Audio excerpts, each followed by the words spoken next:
Muy bien, bueno, arrancamos el programa propiamente dicho. Ya saben ustedes, las vías de comunicación son las de siempre. Irán apareciendo, por supuesto, a lo largo del programa. En el Zócalo pide pantalla, pero lo pueden hacer a través de las redes, Facebook, Instagram, Twitter y también vía WhatsApp. Y para llamados, si se quieren comunicar, son las líneas fijas del canal. La opción que les brindamos, en este caso, desde Cuarto Intermedio. Decía, primero de los temas tiene que ver con el médico Pablo Gase, y está con nosotros ahora para arrancar el fiscal de la causa, el doctor Sebastián Marichal. Sebastián, ¿cómo va? Gracias por venir. ¿Qué tal? Buenas noches, no hay de qué. Bueno, para quienes no están al tanto, contanos concretamente por qué se llevó a cabo la audiencia del día viernes. Arranquemos por ahí. Bueno, porque Pablo Gase estaba en prisión preventiva desde el mes de julio. Fue una prisión preventiva que se pidió en su momento por un hecho de entorpecimiento probatorio, una intimidación a un testigo que es expareja de una de las víctimas. Son varias víctimas en la causa. Luego de ello, eso fue confirmado por Cámara, quien dispone que sea sin plazo. Se rechaza una de las revisiones que se pidió en el mes de octubre. Nosotros, bueno, presentamos la acusación en noviembre. Por los hechos que tienen un total de 7, 8 víctimas, no recuerdo exactamente. Y en el mes de diciembre se da... ¿Las denuncias son todas por abuso sexual? Sí, todas por abuso sexual. Algunos casos se trata de abuso sexual con acceso, con introducción de dedos, pero que en aquel momento, algunos, porque eso se reformó en 2017 en adelante, se califica como carnal o como antes se consideraba en general ultrajante. Pero hay algunas variaciones, pero esencialmente los relatos son muy coincidentes. Todas víctimas que no tenían un vínculo entre sí anterior a haber hecho las denuncias, por lo tanto son, entendemos, absolutamente creíbles y respaldadas, algunas con psicólogos, otras con psiquiatras, otras con sus familiares. Y con testigos que han percibido su relato. Todas las denuncias en materia de los abusos, todas relatan que los abusos fueron en el consultorio. Sí, además el contexto es idéntico, o sea, el contexto de cómo ingresaban, el contexto de cómo se daba la sesión, de cuando él ofrecía hacer primero las pinchazos y luego lo que niega el doctor Gase, que son los masajes linfáticos, lo niega a pesar de haber reconocido que está capacitado para hacerlos. Y en estos casos la gran mayoría dice que sí que le practicaba, y en el marco de esos masajes, en la mayoría de los casos, de todas maneras él reconoce haber hecho compresiones manuales en la zona luego de los pinchazos. Se producían estos manoseos, en estos casos tocamientos, algunos más graves que otros, pero eran todos muy similares con las víctimas. Luego de casi finalizando las sesiones, digamos, eran no sedadas, pero en un estado de relajación propio de la respiración y los ejercicios que le hacía practicar, digamos, la música suave, la luz tenue. En casi todos los casos se refiere al mismo panorama. Ya lo contaste un montón de cosas cuando estuviste acá en su momento, pero tengo que reiterarte las preguntas, sobre todo por quienes no están al tanto y están ahora siguiendo el programa. Hablamos de entre qué años. ¿Cuál es la denuncia más antigua y cuál la más reciente? 2015 es el hecho más antiguo, en el año 2015, y el más reciente fue en el 2019, en diciembre de 2019. Hace poco, si Sí. se quiere. Diciembre de 2019. Y 2014 también, perdón, hubo denuncias de hechos. Entre 2014 y 2019. Sí. Ahora, y en la audiencia en cuestión, vos estabas en contra de lo que terminó decidiendo el jurado. Hubo 3 audiencias en realidad. Hubo una audiencia en diciembre, otra audiencia en enero que le tocó al doctor Maglier, y hubo una última ahora en febrero. La de diciembre ocurrió que hubo un pedido conjunto de parte de una parte de la querella, en conjunto con la defensa, un escrito en el cual acordaban la libertad de Gase con una serie de medidas, tales como el embargo de un bien que Gase entregaba, entre otras medidas restrictivas, y eso digamos, fue presentado ante el juez, no nos fue consultado, nosotros no nos enteramos de ello. O sea, ¿Deberían? A ver, las partes son libres de acordar dentro de la legalidad, dentro de la objetividad. Nosotros, en todo caso, si lo hacen, igual estamos obligados a evaluar si persiste o no el riesgo, los riesgos de entorpecimiento. Pero ¿qué es lo que ocurrió?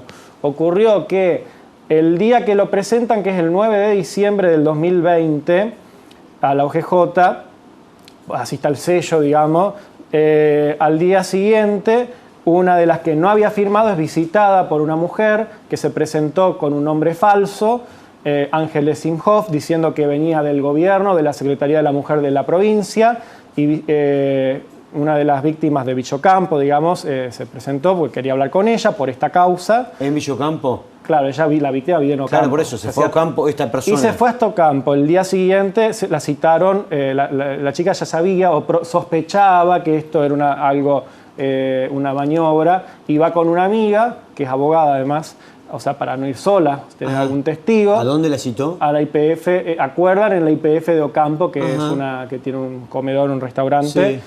Cerca del mediodía llega esta señora y le manifiesta, entre otras cosas, que bueno, que habían acordado, a ver, se presenta como funcionaria pública, no como privada, con un nombre falso. Refiere tener información de la causa, le manda por WhatsApp el escrito que presentaron todos los abogados el día anterior y le hace referencia, y yo lo digo porque así lo dijeron la víctima afectada y la testigo que fue con ella, que era un acuerdo, que la causa se estaba cayendo, que van a ir por ella. Tanto los abogados de GACE, que dijo textualmente que los abogados eran unos delincuentes, que van a ir por ella. Que sabe que ella que no tiene abogado, que es débil y que tenga cuidado, cualquier modificación en su relato, puede haber contradicciones, empieza a sacar la información, a tratar de repreguntarle, como de interrogarla por la causa, le muestra su propia denuncia, o sea, esa señora fue con acceso a la causa, acceso del propio acuerdo que habían presentado. ¿Cuándo me decís que fue esto? ¿Cuándo sucedió? El 10 de diciembre del 2020, al mediodía. Nosotros... ¿Te escuché mal o me dijiste que quien la acompañó es abogada? No. La víctima, sabiendo que esto podía ser una tramoya, va con una amiga que también que es abogada, digamos, pero va con una amiga para no ir sola, digamos, porque no es normal y no conocía, digamos, a esta persona. Entonces sí va, pero va con alguien, no va sola. Y bueno, ahí es que le refiere estas cuestiones, que tenga cuidado, que van a ir por ella, que van a dejar caer la causa, los querellantes y la defensa. Esto lo dice la víctima en cuestión y lo dice la testigo, o sea, no es una cuestión porque durante las audiencias se me dijo que yo inventaba o que injuriaba a las partes, a los abogados de parte. Y bueno, luego de eso se va, digamos, esta chica hace la denuncia. Primero yo le tomo, como para no ir a Ocampo, le tomo una entrevista telefónica a ella, la amiga me pasa los WhatsApp, me pasa el teléfono con cual la había contactado. Se puede averiguar que no era esta persona, que se llamaba María de los Ángeles Soto, la gestora, digamos, la señora esta. ¿Cómo la gestora? Gestora, bueno, porque voy a ir por parte. Nosotros con este teléfono con el cual se contacta, fue burdo porque en el WhatsApp decía Ángeles Soto, o sea, y a partir de ahí se puede por Facebook ver que era precisamente esta señora. El marido la había acompañado. Cuando buscas el contacto aparecía Ángeles Soto en Facebook con la misma foto de perfil que en WhatsApp. Entonces, evidentemente no era la que decía ser. Y ¿existe el nombre de quien es una persona, claro, es Ángeles Soto. No, pero ¿existe el otro nombre? ¿La otra persona? No existe ninguna Ángeles Imhoff como funcionaria. A partir de ahí se piden llamadas entrantes y salientes para atrás, registros, porque no hay grabación para atrás, hay grabación para adelante, pero los registros para atrás de ese teléfono, y da que esa señora tuvo conversaciones, al menos en 6 fechas, creo que en algún día se comunicó más veces, con un número registrado a nombre de Raúl Berizo, el abogado de GACE. Desde octubre se venían comunicando, octubre, noviembre y hasta incluso diciembre, el día anterior y el mismo día, y 6 días se comunicó, casi siempre eran los mismos días, con un número registrado a nombre de Pablo Antonio GACE.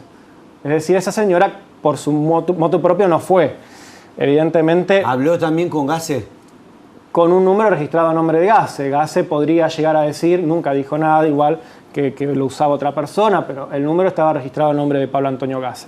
Nosotros registramos, una vez que terminamos esta información, su celda y no encontramos un teléfono celular, al menos a la época que le allanamos la celda, pero no sabemos antes. Claro. Ahora, el allanamiento fue mucho tiempo después. El allanamiento fue una vez que tuvimos las entrantes y salientes. Esto fue en el mismo día que recibimos la información de Telecom, más o menos una semana después de la audiencia. Porque ahora, ¿qué pasa esto? Esta información,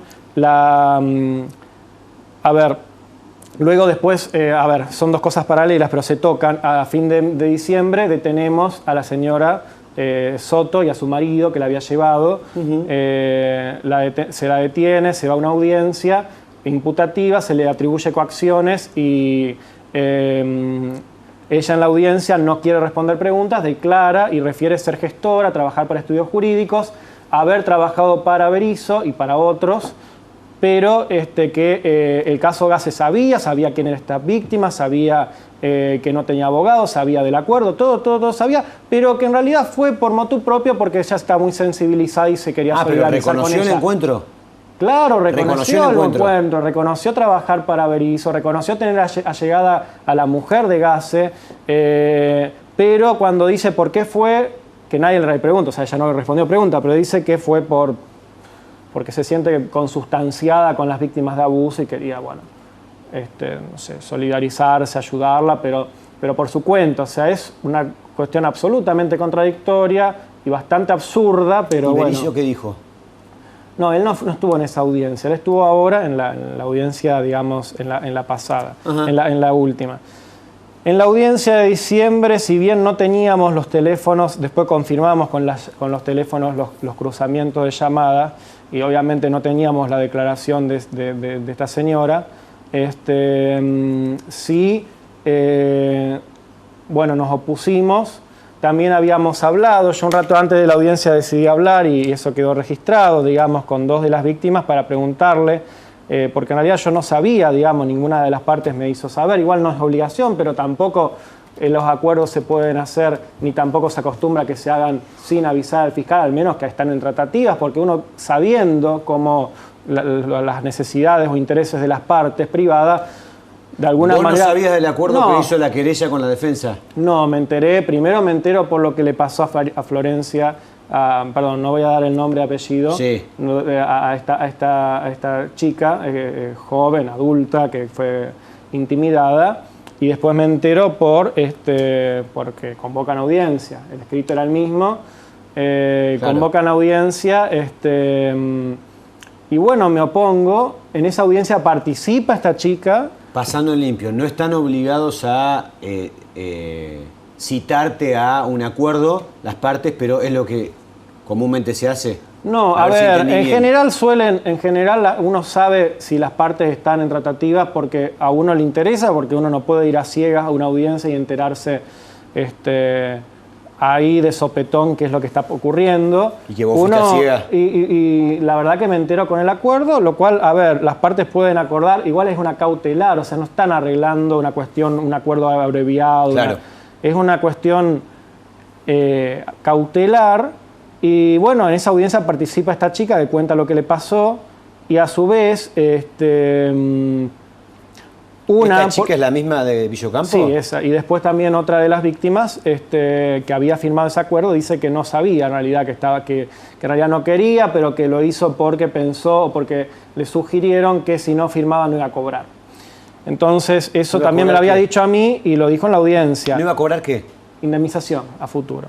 Lo cual no es así, aunque las víctimas tengan querellante privado, un abogado privado, el Ministerio Público está obligado a orientarlas y tiene el deber de decirles cuándo un asesoramiento puede no ser del todo acertado, no digo equivocado. Cada abogado tiene la estrategia que tiene, privado, querellante, defensor, lo que sea, pero ya se había librado un embargo contra cautela y ya pesaba un embargo, una inhibición. En el mes de noviembre, que la Fiscalía acompañó. O sea, había un resguardo patrimonial que no se llevó adelante porque no habían ofrecido contra cautela, que es un una contrafianza, digamos. Pero bueno, nuestro criterio no era firmar o no cobrar, pero bueno, en definitiva, la víctima concretamente, una de las que había firmado, no quiso o manifestó esa cuestión, lo dijo en público, quedó grabado, y también le pasó la chica esta, la víctima que es de Ocampo, manifestó lo que le había pasado. Después pasó que se pudo recabar la información de las entrantes y salientes, pasó lo de la audiencia con esta señora gestora, que reconoció ser gestora, digamos, o sea, no trabajar por motu propio, más allá de las excusas que dio. Sebastián, te consulto algo. Voy rápido porque no tengo mucho tiempo, por eso te empiezo a preguntar algunas cuestiones. Esta mujer entonces, la de Villocampo, la que contó todo esto, ¿fue una de las que estuvo de acuerdo en que Gase recupere la libertad? No, ella no había firmado el acuerdo. Esa es una de las razones por las que la fueron a visitar. Pero no se fue a visitar. La persona que la visitó... ¿Otras víctimas sí firmaron este acuerdo? Sí, hubo 4 o 5. ¿Y las otras víctimas también fueron visitadas por esta gestora? No, que yo sepa, no.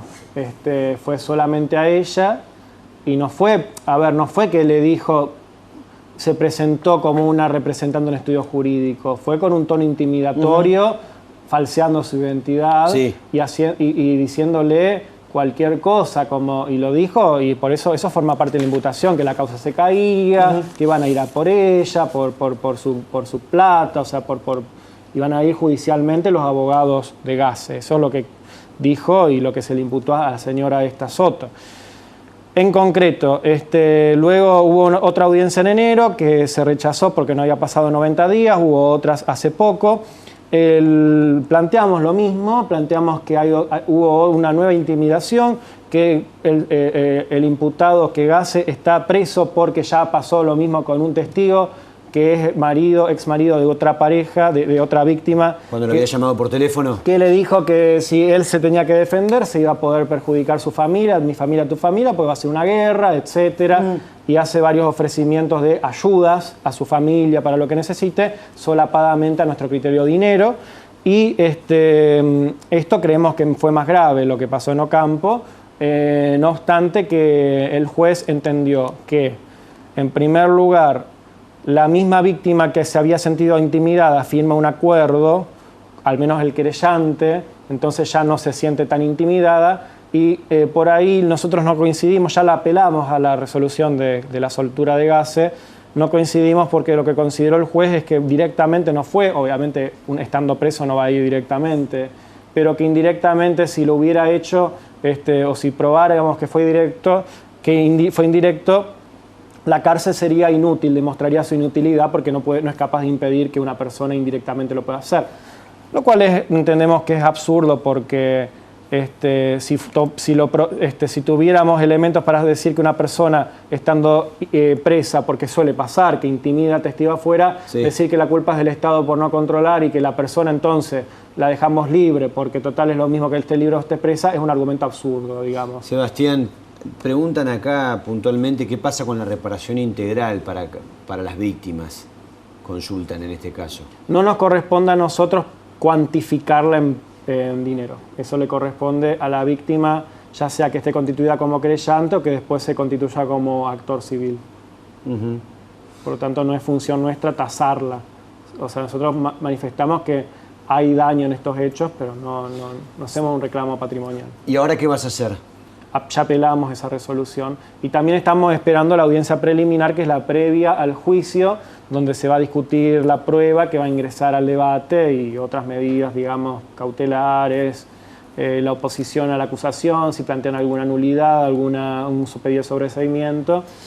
Sebastián, gracias por venir. No, por favor, gracias a ustedes. Muy amable. Bueno, lo escucharon ustedes y lo veían al fiscal de la causa, pero por supuesto quédate ahí porque lo tenemos al abogado defensor de Santa Fe, uno de ellos que va a hablar sobre el tema y va a responder también a algunas de las cuestiones que planteaba recién el fiscal, y uno de los abogados querellantes, Andrés Guío. Pero antes tenemos una... Bueno, estamos de vuelta, segundo bloque de este cuarto intermedio, y ahora, como te decía, ya en breve vamos a estar hablando con el abogado, uno de los abogados defensores, pero ahora quien tenemos en línea es, siguiendo con el caso, por supuesto, Pablo Gase, uno de los abogados querellantes, Andrés Guío. Andrés, ¿qué tal? ¿Cómo va? Buenas noches. Gracias por atendernos. No, por favor, Rodrigo, buenas noches. A vos y a todo el equipo. ¿Cómo te va? ¿Bien? Bien, muy bien. Bueno, ¿venía siguiendo lo que estaba planteando el fiscal recién? No, la verdad que no. Ajá. Bueno, puntualmente, entre otras cosas, algo, por ejemplo, de lo que dejaba la charla, él manifestó de que se enteró en la audiencia de este acuerdo que habían logrado la defensa con la querella. Claro, eso es una cuestión que inclusive también lo dije en la audiencia. No hubo ningún acuerdo, por lo menos de parte de este defensor, ni de mi representada. Lo que formulé en la audiencia es una no oposición, que no es lo mismo que un acuerdo ni un acompañamiento al pedido de la defensa de Gase. Yo no pedí en un acuerdo ni acompañé el pedido de la defensa. Parece una nimiedad, pero el término es importante. No oponerse no es lo mismo que hacer un acuerdo o acompañar. Pero el resultado es el mismo. El resultado es el mismo, pero en muchas cuestiones el resultado es el mismo y el medio es totalmente diferente. Claro. Y si bien perfecto, porque calculo que así lo entendió el fiscal o no sé, no puede parecer no esperable en una querella, una no oposición ante un pedido de libertad por parte de la defensa. Sinceramente, yo lo dije en la audiencia, entiendo que todas las partes tenemos el deber de objetividad. Sí. En el proceso penal las garantías constitucionales no las voy a repetir, son muy celosas en ese sentido. Y sinceramente lo que dije es que no creía que a esta altura del proceso existen riesgos procesales, ni peligro de fuga ni entorpecimiento probatorio. Todas las partes habíamos presentado ya la acusación, lo que no quiere decir que en otras causas donde soy querellante no pida prisión preventiva o cese de estado antijurídico. De hecho, todos los días ocurre, inclusive a veces lo pido como querella y el fiscal no lo pide. Pero ahora, sí, hay otra cuestión. Pero vos entendés, también. claro, está bien. Vos entendés que si se quiere, no es común que la querella en este caso no se oponga a la liberación. Digamos, a ver, pareciera ser, lo no esperable en realidad. Aunque sinceramente creo que si se dan las circunstancias de esta causa, un querellante debería decir, a ver, ¿qué es lo que tengo que ver? Los riesgos procesales. Sí.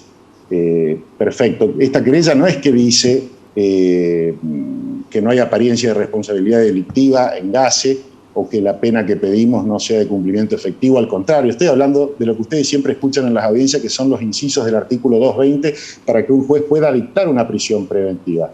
Se necesitan esos tres requisitos y los tres juntos. Si falta uno, el juez tiene que otorgar la libertad y corresponde, porque Gase es, y es polémico a lo mejor lo que voy a decir, sobre todo porque soy querellante, pero el fiscal también lo conoce y los otros querellantes también lo conocen. Gase hoy es constitucionalmente inocente. Claro, sí, eso está claro. No tiene una sentencia firme. Por otro lado, que también lo dije en la audiencia, yo litigo mucho en el fuero penal y no puedo ir un día y defenderlo a Corti y decir que la prisión preventiva es un exceso y que es un abuso y que no corresponde y que es la última medida y la extrema ratio, el último remedio que hay que usar, y al otro día, porque soy querellante por Rolón, decir, no, y quiero que le dé prisión preventiva porque hay posibilidad de entorpecimiento probatorio con las mismas circunstancias. En un foro chico, y ante los mismos jueces, me parece que no corresponde. Sería Andrés, esta actitud, digamos, de no ponerte, por la justificación que acabas de dar, obvio, de no ponerte a la liberación de Gase, ¿no debilita tu teoría del caso como querella, digo, de cara al juicio? Precisamente, sí, está bien la pregunta, precisamente por lo que te decía, creo que por el contrario, que la fortalece o le da más credibilidad. Precisamente eso de decir un día una cosa y otro día otra, creo que en realidad es lo que le va restando credibilidad o merma credibilidad. En una prisión preventiva no debe haber, estoy hablando en mi posición y en esta causa, no debe haber cuestiones personales ni cargas emocionales valiosas, odio, venganza y demás. ¿Estamos hablando? ¿Vos considerás que hay algo de eso? ¿Vos considerás que hay algo de eso acá? No debe haber, digo, ninguna, ni en esta ni en ninguna. No, digo porque las cuestiones sobre prisión preventiva no hablan, insisto, sobre la culpabilidad o el reproche penal que hagan las partes o lo que vayan a decir al juicio, insisto. De hecho, Gase ha pedido, obviamente, la condena y una pena altísima. Sí. Simplemente hay que someterse al Estado de Derecho y a las normas jurídicas. Estimé y estimo que no había riesgos procesales, nada más. No hay nada más lesivo para el Estado de Derecho, claro, ni para las garantías. Andrés, Andrés, para vos, perdóname, Andrés, para vos lo planteado por Marichal, que dice a la hora de la argumentación esto del caso de esta mujer, María de los Ángeles Soto, que se presentó como una persona que no era puntualmente, a la denunciante de Villocampo, ¿esto para vos no amerita para oponerte a la liberación? Lo que pasa es que, a ver, esa persona de Villocampo no es clienta mía. Sí sé que el fiscal tiene una investigación en ese sentido. Sí. Pero sinceramente no creo que amerite una prisión preventiva de esa magnitud. Sobre todo porque, como lo dijo el juez, en todo caso, si lo que se quería enervar con la prisión preventiva de Gase era un posible entorpecimiento probatorio, vemos que no sirvió de nada porque supuestamente ocurrió igual y Gase estaba privado de su libertad. Pero como me han dicho en varias audiencias y en varios juicios inclusive, hasta ahora hay una denuncia nada más. Una denuncia, una investigación. Acá me dicen si nunca no sé si preguntan o afirman que nunca se trabó el embargo porque había que aportar tanta plata para hacerlo efectivo. Yo no pedí el embargo, lo pidieron los otros querellantes y sí, creo que no se trabó el embargo. En la última audiencia el juez fijó una fianza personal para el otorgamiento de la libertad, que fue ofrecido por los mismos defensores. Andrés, ¿qué es lo que han solicitado? En el caso tuyo, vos sos querellante de una de las víctimas. Sí. ¿Qué es lo que has solicitado, en tu caso, representando a esta víctima para Gase? Yo como pena pedí 9 años de prisión. El delito que, como califiqué en la acusación, tiene una pena de 4 años a 10, es abuso sexual gravemente ultrajante. Sí. Y bueno, pedí 9 años e inhabilitación perpetua para ejercer la medicina por parte de Gase. ¿Perpetua? Sí, perpetua, porque el código, la ley de fondo, el artículo 20 bis, establece que la inhabilitación será perpetua cuando los delitos cometidos, por ejemplo, entre otros, dice abusos sexuales, sean cometidos por el autor en ejercicio de su cargo o profesión. Andrés, gracias por atendernos. No, por favor, muy amable, gracias. Que sigas bien. Allí estaba uno de los abogados querellantes. Tenemos que hacer una pausa, así llegamos con todo. Tenemos que hablar del caso Hanna Fara, como les dije, y también de la vuelta a la presencialidad. Pero ahora, después de la pausa, hablamos con uno de los abogados defensores de Gase, con el doctor Raúl Berizo.